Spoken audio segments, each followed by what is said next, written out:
Wide area network, তাই তো?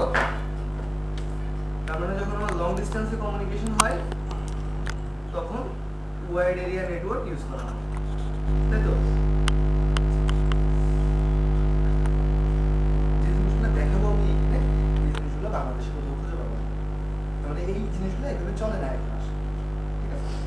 এই জিনিসগুলো এভাবে চলে না। আমাদের দেশে ওয়াইডের কাজ কিভাবে করা হয়, ওয়াইড এরিয়া নেটওয়ার্ক কমিউনিকেশন কিভাবে করা হয় আমাদের দেশে? ওয়াইড এরিয়া নেটওয়ার্কের কাজ লং ডিস্টেন্স কমিউনিকেশন। আপনার ঢাকায় একটা ব্রাঞ্চ আছে, আপনার খুলনায় একটা ব্রাঞ্চের সাথে কানেক্ট করতে হবে, এটাই তো ওয়াইড এরিয়া নেটওয়ার্ক, তাই তো? এই হচ্ছে ঢাকা, এখানে আপনার একটা ব্রাঞ্চ আছে। এই হচ্ছে খুলনা, এখানে আপনার একটা ব্রাঞ্চ আছে। এখন নিশ্চয়ই আপনি ঢাকা থেকে খুলনা পর্যন্ত কেবল টানবেন না, আপনি একটা ছোট কোম্পানি, আপনার হয়তো আপনার ব্যাংক, আপনি একটা ব্যাংক, আর ব্যাংক যদি তাদের ব্রাঞ্চ কানেক্ট করার জন্য নিজেরাই কেবল টানা শুরু করে, তাহলে আরেকটা ঝামেলা। এই কাজগুলো তারা করে না। এই কাজগুলো করার জন্য ওয়াইড এরিয়া নেটওয়ার্ক কমিউনিকেশন করার জন্য বাংলাদেশে সাপোর্ট দেয় হচ্ছে টেলিকমগুলো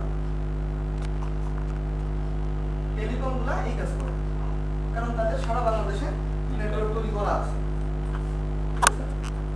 এই ওয়াইড এরিয়া নেটওয়ার্কের কাজ করে দেয় হচ্ছে টেলিকমগুলো। ধরেন আপনি ঢাকার এই ব্রাঞ্চটাকে আপনি ঢাকার কোনো একটা আইএসপির সাথে কানেক্ট করবেন, ধরেন আইএসপি এক্স এর সাথে কানেক্ট করবেন। এখন এই আইএসপি এক্স খুলনাতেও আছে, আইএসপি এক্স আপনি আপনার এই খুলনা ব্রাঞ্চটাকে আইএসপি এক্স এর সাথে কানেক্ট করবেন। এখন আইএসপি এক্স আর আইএসপি এক্স এর এই ঢাকার অফিস খুলনার অফিস এটা কানেক্টেড হচ্ছে টেলিকমের মাধ্যমে, টেলিকমের নেটওয়ার্ক, টেলিকমে সারা বাংলাদেশে ফাইবার নেটওয়ার্ক আছে, সারা বাংলাদেশে ফাইবার নেটওয়ার্ক আছে। ওরা ট্রান্সমিশনের জন্য অপটিক্যাল ট্রান্সমিশন ইউজ করে, রেডিও চলে গেছে, রেডিও কানেক্ট, এত লং ডিস্টেন্সে রেডিও ইউজ করে। আপনি ঢাকা থেকে নারায়ণগঞ্জ করবেন, রেডিও দিয়ে করবেন। আপনি ঢাকা উত্তরা থেকে শেরবাগ রেডিও কানেক্টিভিটি করবেন, কোথায় এটা ব্যাকআপ কানেক্ট না, ডেফিনেটলি ফাইবার আছে, দূরে আছে, ডেফিনেটলি ফাইবার আছে। রেডিও যদি করে থাকে রেডিও ব্যাকআপ, কারণ আপনি ফাইবারে যে স্পিড পাবেন রেডিওতে সেই স্পিড পাবেন। আপনি ফাইবারের ওই একই পরিমাণ স্পিড আপনি ফাইবার দিয়ে করলে আপনার যত খরচ হবে, রেডিও দিয়ে করতে গেলে তার 10 গুণ বেশি খরচ। তাও করে কারণ ফাইবার তো মাঝে মধ্যে কাটা পড়ে, এটা ঠিক করতে ঘন্টা 2 লাগে মিনিমাম। এই জন্য এটা রেডিও ব্যাকআপ, ওই জন্য রেডিওটা তো ব্যাকআপ তো থাকবেই, ওই জন্য রেডিওটা ব্যাকআপ। তবে ফাইবার যেটা কাটা পড়ে সেটা হচ্ছে বিটিসিএল এর ফাইবার কাটা পড়ে, কোন টেলিকমের ফাইবার কাটা পড়ছে আর ফাইবার 2 ঘন্টা ধরে ডাউন আছে না। আমাদের অফিসে ব্রেক থেকে করা ফাইবার দিয়ে যখন করছি, প্রায় সময় দেখা গেল যে হ্যাঁ অমুক রাস্তায় কাজ করতেছে ওরা, ওদের না, ওই টেলিকমের কোনো ইয়াদের টেলিকমের ফাইবার কাটা পড়তে পারে, আইএসপি ফাইবার কাটা পড়তে পারে, আইএসপি ঢাকা রোডে যে ফাইবার নেটওয়ার্ক আছে কাটা পড়তে পারে। ওরা বলতেছে যে ওদের যে ফাইবার সেটা কাটা যায় না, ওরা যাদের সাথে কানেক্টেড, ওরা কাদের সাথে কানেক্টেড কি নাম বলে, এক একজন এক আইএসপি এক নাম বলে, গল্প দেয়, এক এক আইএসপি এক এক নাম দিয়ে কয়। আর আমাদের কাস্টমাররা বুঝাইতে হবে, আমি বললাম গ্রামের নেটওয়ার্ক কাটা পড়ছে, বড় নেটওয়ার্ক কিসে। আমি গতকাল রাতে কাজ করলাম সেটা ডিভাইসে, এই ডিভাইসের নাম হচ্ছে NP40EX8, এটা হচ্ছে আমাদের ওয়াইয়ের একটা রাউটারের মডেল। X8 মানে হচ্ছে 8টা স্লট, মানে আপনার 40U ইউ বোঝেন তো, র্যাকের হিসাব বোঝেন 40U না, রাখি সব তো বুঝে যাই হোক, মোটামুটি 40U এই সাইজের একটা ডিভাইস, এই সাইজের 4টা পাওয়ার সাপ্লাই, 4টা ফ্যান, ঠিক আছে এখানে। তো এই ডিভাইসে এরকম 8টা স্লট আছে,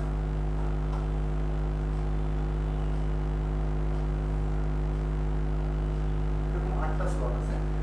আমি এই বললাম যে কাজ করলাম, এটা হচ্ছে ওদের একটা কার্ড এক্সপ্যানশন হবে, slot number 1, slot number 2, slot number 2 তে একটা কার্ড পড়বে, যে কার্ডের মধ্যে আছে আপনার 40টা 20টা 1G পোর্ট, অপটিক্যাল পোর্ট, আর 20টা 1G ইলেকট্রিক্যাল পোর্ট।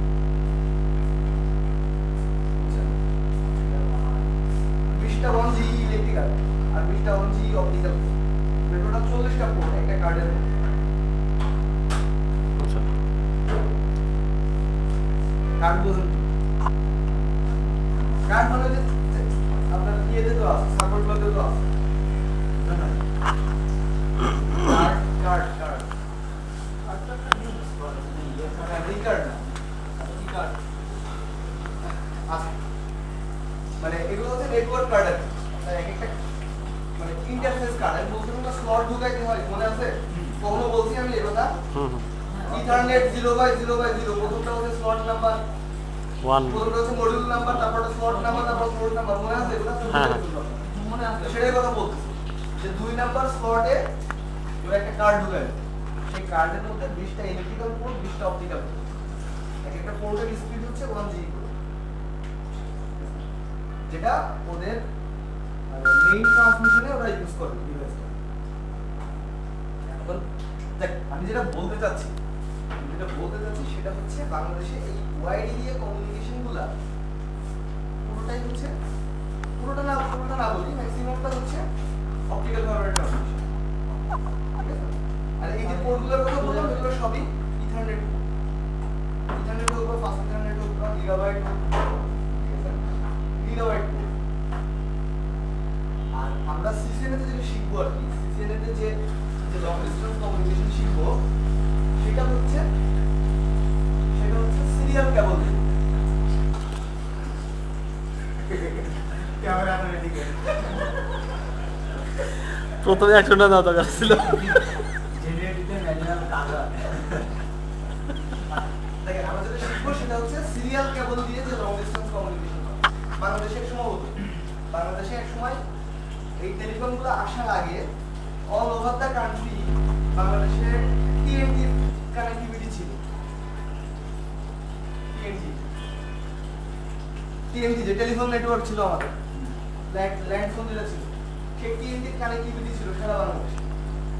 এখন টিএনটি যে কানেক্টিভিটি গুলো যেগুলো আমাদের ফোনে এসে লাগে ওগুলো কি কি কানেকশন দেখছেন কখনো? RJ11 এখন ওরকম একটা RJ11 কানেকশন টিএনটির কাছ থেকে নেওয়া হলো।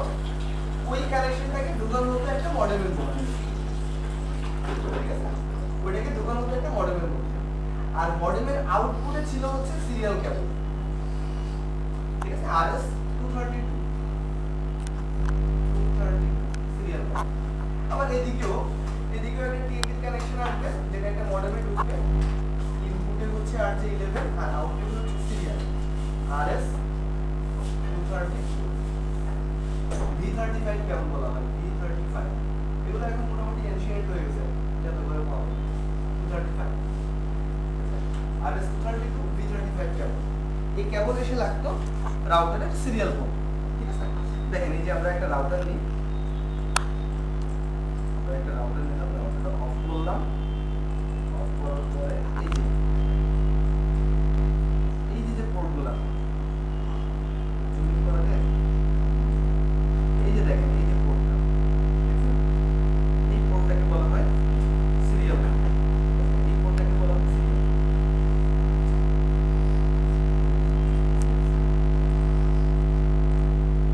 আর একটা রাউটার নিই, ডিভাইসটা অফ করলাম, অফ করলাম, ঠিক আছে? এটা তো আপনাদের দেখাইছি, সিরিয়াল দেখাইছি না? এই যে সিরিয়াল কেবল, ঠিক আছে? এই যে দেখেন সিরিয়াল কেবল একটা ঘড়ির চিহ্ন দেওয়া আছে, দেখছেন? ঘড়ির চিহ্ন। সিরিয়াল 0/3/0 তে বসালাম, আর এই পাশে সিরিয়াল 0/3/0 তে বসালাম। এই হয়ে গেল আপনার লং ডিসটেন্স কমিউনিকেশন। কিভাবে? সিরিয়াল কেবলের সাইজ খুব বেশি বড় না, সর্বোচ্চ 1 মিটার একটা কেবল, ঠিক আছে? এবং 1 মিটার কেবল দিয়ে তো আপনি লং ডিসটেন্স ঢাকা খুলনা করতে পারবেন। বড় হয় না কেন? ওই কেবল তো আপনি ঢাকা খুলনা টানবেন না। ঢাকা থেকে খুলনা পর্যন্ত আপনার কানেকশন দিবে কে? TNT line. TNT থেকে একটা RJ45 কানেকশন আসবে, ওই 45 কানেকশনটা মডেলে এসে লাগবে, মডেল থেকে আমরা ইউজ করব এই সিরিয়াল কেবল, যেটা মডেল থেকে রাউটার। আবার এই পাশেও তাই, ওই মডেল থেকে এই সিরিয়াল কেবল লাগবে। এখন আমাদের যেহেতু মডেল নাই এখানে, যার জন্য আমরা ধরে দিলাম যে ভেতরে মডেল আছে, আমরা দুটো রাউটারটা ডাইরেক্টলি সিরিয়াল দিয়ে কানেক্ট করব। এখন এই কাজ করার সময় যে সমস্যাটা হয়, কোন পোর্টে লাগানো আছে,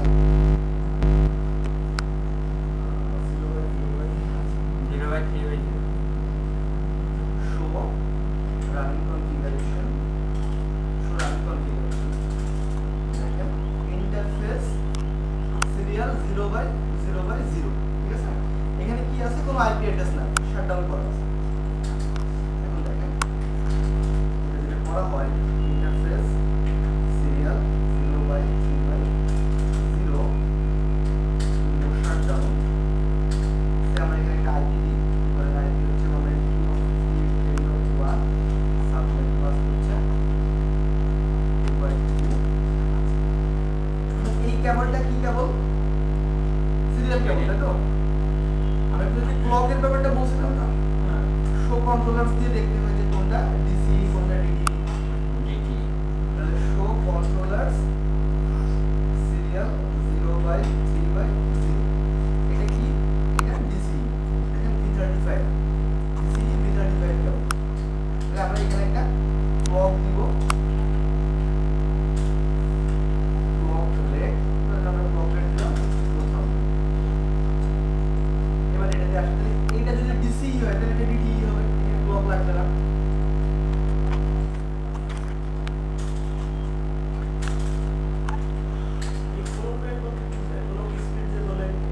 এটা হচ্ছে ব্যান্ডউইথের ইকুইভ্যালেন্ট। আপনি যে পরিমাণ ক্লক রেট দেবেন, আপনার ডিভাইস ওই রেটে ডেটা পাঠাবে, ওর থেকে বেশি রেটে বা কম রেটে ডেটা পাঠাবে না।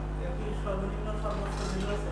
হ্যাঁ, এখান থেকে দেখা যায় সিরিয়াল কেবলের জন্য, এখান থেকে তো দেখা যায় এই যে ক্লক রেট কোশ্চেন মার্ক দেন, সর্বনিম্ন হচ্ছে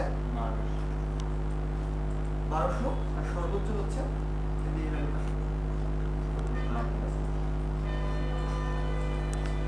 interface serial 0/3/0, IP 192.168.10.2,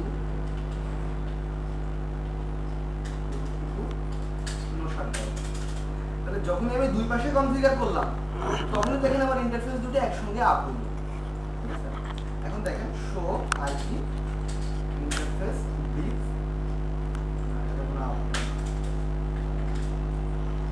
show IP interface bit,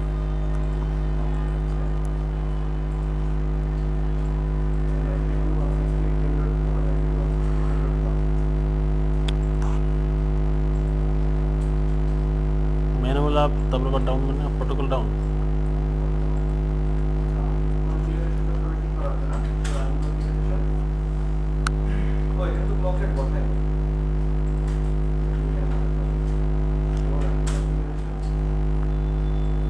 দেওয়া হয়, তাহলে কি কমান্ডে কি তখন নিয়ে নেয় নাকি কমান্ডে দিয়ে নেয়?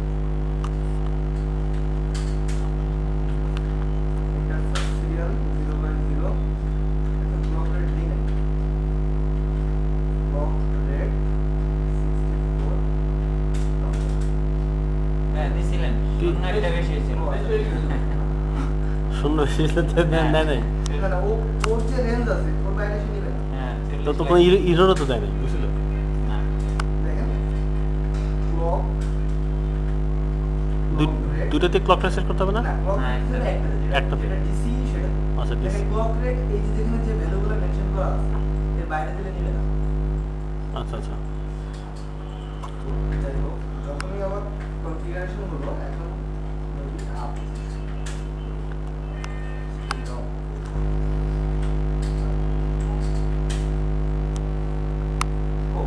ক্লক রেট দিব তো এইটাতে, ডিসি কোনটা? শো কন্ট্রোলারস সিরিয়াল 0/3/0, এইটা হচ্ছে ডিসি। আমরা ক্লক রেট দিলাম তো এটাতে, বুঝতে পারলো না তাহলে? তাহলে কি করবো? No clock. ফাঁকা কে ভিতরে দেখাই যাচ্ছে না।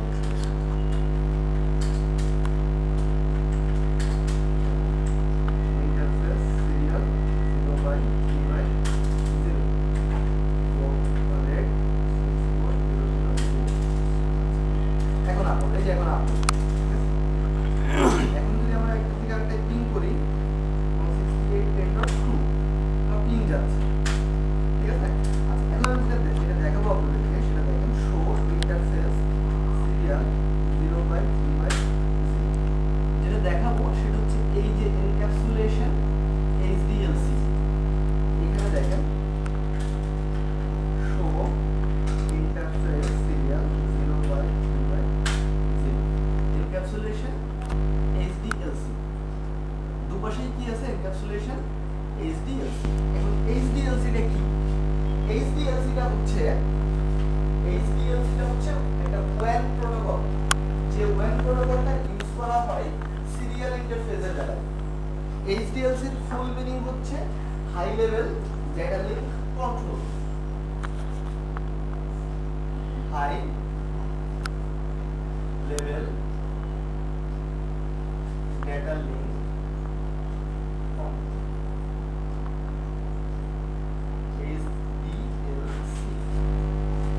এইচডিএলসি প্রোটোকলটা হচ্ছে সিসকোর ডিফল্ট প্রোটোকল আমরা যদি প্রোটোকল কনফিগার করি আমরা ইন্টারফেসে গিয়ে কি করলাম ইন্টারফেসে গিয়ে আইপি বসালাম ক্লক রেট দিলাম নো শাটডাউন করলাম আর কিছু করছি তাহলে এই কমান্ডটা এটা ওয়েন প্রোটোকল ওয়ান প্রোটোকল ঠিক আছে তাহলে এই প্রোটোকলটা কোথা থেকে আসলো এটা আমরা কনফিগার করি না এটা হচ্ছে সিসকো ডিফল্ট প্রোটোকল ঠিক আছে যখন দুইটা ডিভাইস সিরিয়াল কেবল দিয়ে কানেক্ট হবে তখন অবশ্যই দুইটা ডিভাইসের এই এনক্যাপসুলেশন প্রোটোকলটা সেম হতে হবে এখন সিসকো যেহেতু বাই ডিফল্ট এইচডিএলসি ইউজ করে তো উইদাউট এনি কনফিগারেশন আমরা দুটোতেই প্রোটোকল সেম পাচ্ছি যার জন্য আমার লিংক আপ হচ্ছে আমি পিং করতে পারছি ঠিক আছে এখন এই এইচডিএলসি টা খুবই কনফিউজিং একটা ব্যাপার এই এইচডিএলসি প্রোটোকলটা আপনি দেখবেন সিসকোতে আছে মানে সিসকো ডিভাইসের মধ্যে আছে এই এইচডিএলসি প্রোটোকল দেখবেন জুনিপারের মধ্যে আছে এই এইচডিএলসি প্রোটোকল দেখবেন যে অন্য কোনো ভেন্ডর যারা রাউটার তৈরি করে তাদের মধ্যেও আছে কিন্তু এক একটা ভেন্ডরের এই এইচডিএলসি তাদের প্রোভাইডার তাদের নিজেদের নাম এইচডিএলসি বাট এই এইচডিএলসি প্রোটোকলটা প্রত্যেকটা ভেন্ডর তাদের নিজেদের মতো করে কনফিগার করছে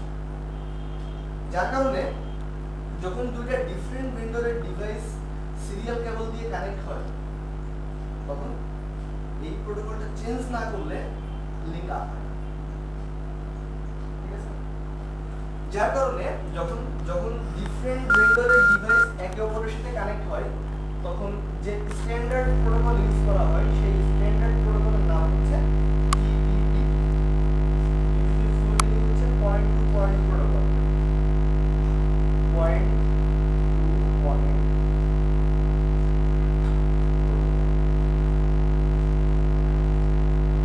ঠিক আছে কি বললাম বাংলা কথা বললাম বুঝতে পারছেন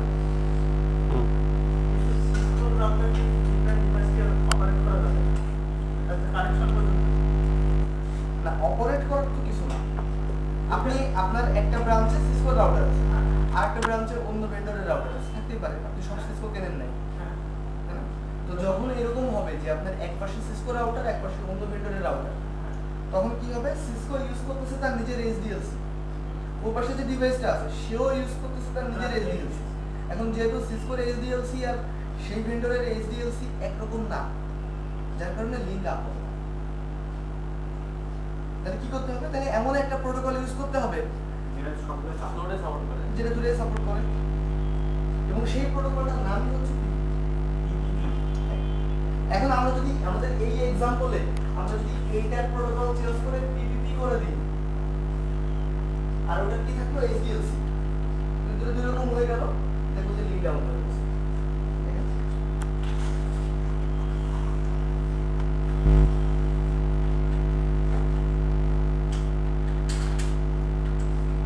ইন্টারফেস সিরিয়াল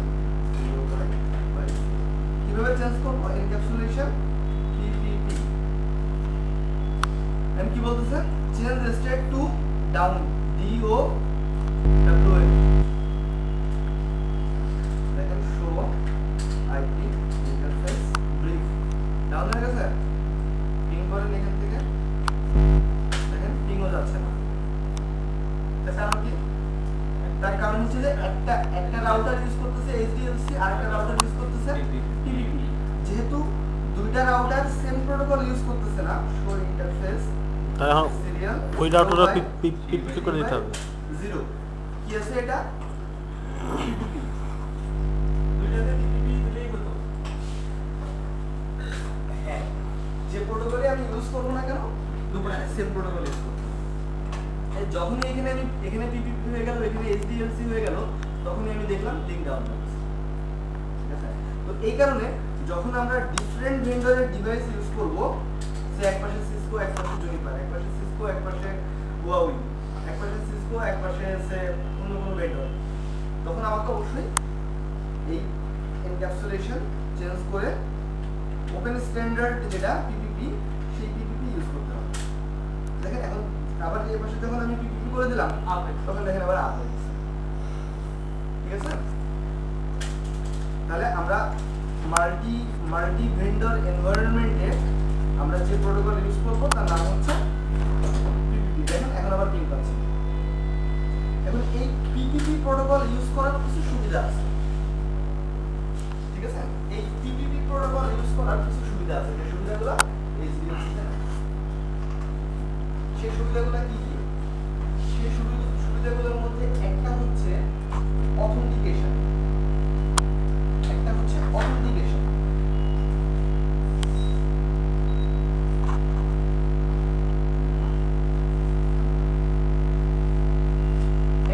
কলব্যাক একটা হচ্ছে মাল্টি লিঙ্ক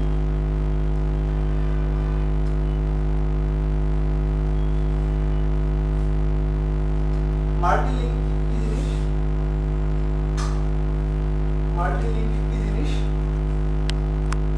আমার এখানে এই রাউটার থেকে ওই রাউটার পর্যন্ত কয়টা কানেকশন আছে একটা এই লিংকের স্পিড কত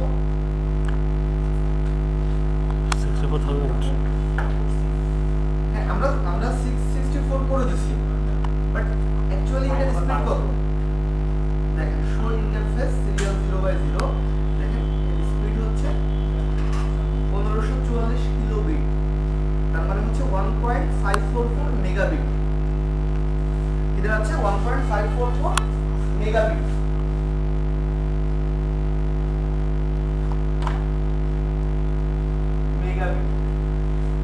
যদি এরকম হয় যে আমার একটা লিঙ্ক থেকে আরেকটা লিঙ্ক মানে একটা ডিভাইস থেকে আরেকটা ডিভাইস পর্যন্ত আমার স্পিড 1.544 দিয়ে আমার হচ্ছে না আরো বেশি স্পিড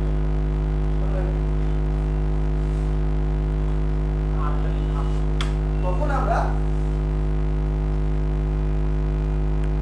আরেকটা লিঙ্ক তৈরি করলাম তাই না তখন বোঝা যাবে যে আমার তার হচ্ছে না 1.544 এটা কেমন তার হচ্ছে না বলছি ডিসকানেক্টেড হলে সেটা না মানে আপনার 1.544 এমবিপিএস ব্যান্ডউইথ আপনার জন্য এলাস না আপনার আরো ব্যান্ডউইথ দরকার আরো বেশি ফাস্ট লিংক দরকার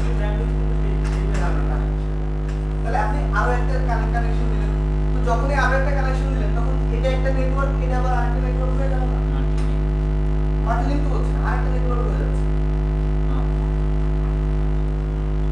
তখন তো নেটওয়ার্ক দুটো হয়ে যাচ্ছে এই রাউটারকে এই পোর্ট দিয়ে চিনতেছে একটা আইপিতে আবার এই পোর্ট দিয়ে চিনতেছে আরেকটা আইপি বাট একটা নেটওয়ার্ক হচ্ছে তো যদি আমরা টিটিপি ইউজ করি তাহলে আমরা এরকম দুইটা তিনটা চারটা সিরিয়াল ইন্টারফেসকে একসঙ্গে করে একটা বান্ডেল তৈরি করতে পারি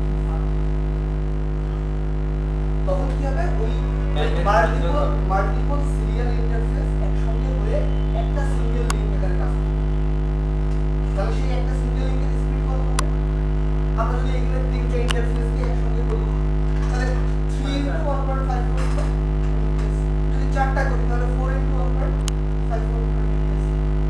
স্পিড বেড়ে গেল এই কাজটা করতে গেলে আপনাকে অবশ্যই ওই পিপিপি ইউজ করতে হবে HDLC ইউজ করতে হবে আচ্ছা অথেন্টিকেশন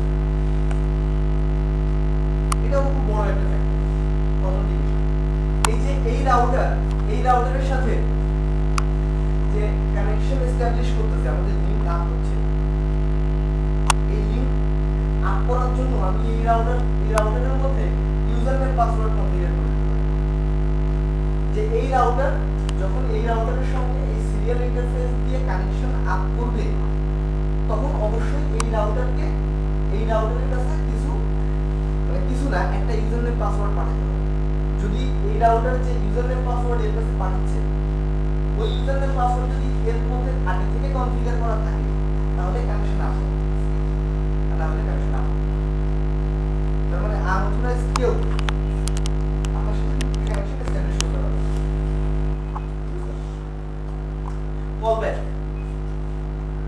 কলব্যাক আসলে কলব্যাক বলতে আমরা বুঝি যে ফোন দিছে, আমার কল দিছে, কলব্যাক। এই কলব্যাক মানে হচ্ছে আমরা ইরর কারেকশনের একটা ব্যাপার। যদি আমার এইখান থেকে ওইখানে ডেটা যায়, ডেটা যদি ইরর হয়, ঠিক আছে, তাহলে ও আমার সেন্ডিং রাউটারকে অ্যাকনলেজ করবে, নোটিফাই করবে যে তুমি যে ডেটা পাঠাচ্ছো সেই ডেটা ইরর হচ্ছে, তুমি আবার কানেকশন করে পাঠাবে। তখন এ অটোমেটিক্যালি যে ডেটাগুলো আগে সে পাঠাচ্ছে সেইভাবে সে আবার কানেক্ট করে সেকেন্ড টাইম ট্রান্সফার। এই অ্যাডভান্টেজগুলো নেওয়ার জন্য আপনাকে অবশ্যই টিপিপি ইউজ করতে হবে, point to point protocol use করতে হবে। এখন আমাদের সিসিএল তে শুধুমাত্র কনফিগারেশন দেখানো আছে, এই অথেন্টিকেশন আছে। অলরেডি যে পার্টিকুলার কনফিগারেশন, এটা আমাদের সিসিএল এর টপিক ছিল, অথেন্টিকেশনটা দেখানো আছে। অথেন্টিকেশন যেটা কনফিগার করা আছে, যে কনফিগারেশনটা দেখানো আছে, সেই কনফিগারেশন দেখানোর জন্য আপনার কি লাগবে? ইউজার নেম পাসওয়ার্ড লাগবে, তাই তো? ইউজার নেম পাসওয়ার্ড কনফিগার করার আগে আপনাকে হোস্ট নেম কনফিগার করতে হবে। আমি ধরলাম এই রাউটারের হোস্ট নেম হচ্ছে এ, আর এই রাউটারের হোস্ট নেম হচ্ছে বি, ঠিক আছে? এখন আমি বি রাউটারের মধ্যে বলে দিব, খেয়াল করেন, আমি বি রাউটারের মধ্যে বলে দিব যে বি রাউটারের সঙ্গে যখন এ রাউটার টিপিপি কানেকশন এস্টাবলিশ করবে, তখন বি রাউটারকে এ রাউটার যে ইউজার নেম পাঠাবে, সেই ইউজার নেমটা হবে এ, যে পাসওয়ার্ডটা পাঠাবে সেই পাসওয়ার্ডটা ধরুন হচ্ছে সিস্টেম, এটা আমি আগে থেকে বলে দিব।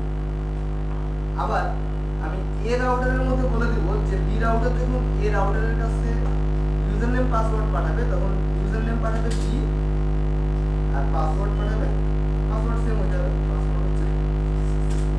এবং এটা কিন্তু কেস সেনসিটিভ, পাসওয়ার্ডটা কিন্তু case sensitive.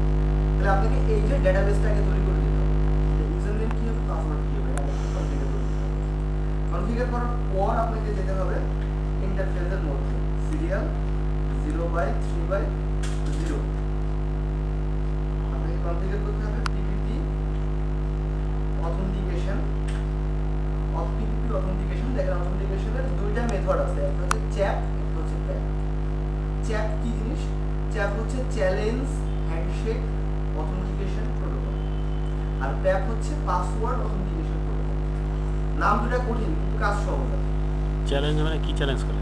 Challenge handshake authentication protocol মানে হচ্ছে যে এই এ রাউটার যখন বি রাউটারের কাছে পাসওয়ার্ড পাঠাবে, ইউজার নেম পাঠাবে, তখন সে ওই ইউজার নেম এবং পাসওয়ার্ডটা এনক্রিপ্ট করে পাঠাবে, MD5 অ্যালগরিদম দিয়ে এনক্রিপ্ট করে পাঠাবে।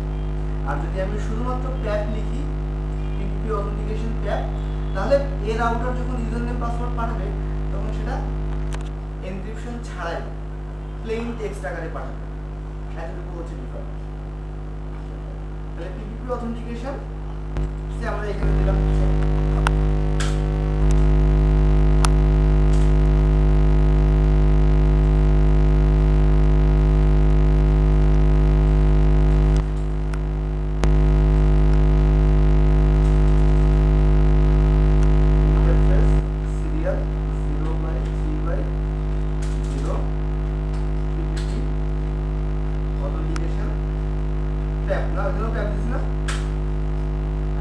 চ্যাপ দিছে।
ওপেন আছে, এলসিপি কি আছে? ওপেন। এলসিপি চারটা স্টেট আছে।